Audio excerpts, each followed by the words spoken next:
خب بچه ها دقت کنید، آزمایش صفحه 107 آزمایش 14 برخکافت یک ماده شیمیایی به نام کاآی یا پتاسیم یودید رو میخوایم انجام بدیم.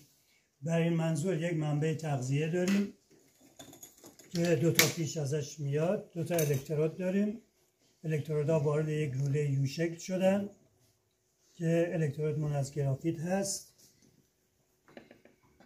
و در این آزمایش ببینیم که در قطب مثبت که فیش قرمز هست در اینجا یود آزاد شده، رنگش قهوه‌ای رنگه یا قرمز رنگ، و در قطب منفی هم که فیش مشکی رنگ هست در اینجا آب تجزیه میشه.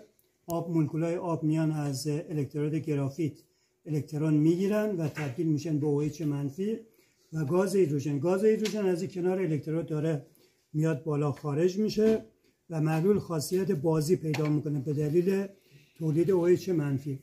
OH منفی رو ما با اضافه کردن فنولفتالین که چند قطره فنولفتالین اگه بریزیم داخل این قسمت که قبلا هم ریختیم میبینید که ارغوانی شده. پس رنگ ارغوانی یا صورتی رنگ مربوط به وجود OH منفی در قطب منفیه. پس این مربوط به برخکافت یا الکترولیز پتاسیم یودیده که این آزمایش به این صورت انجام میشه.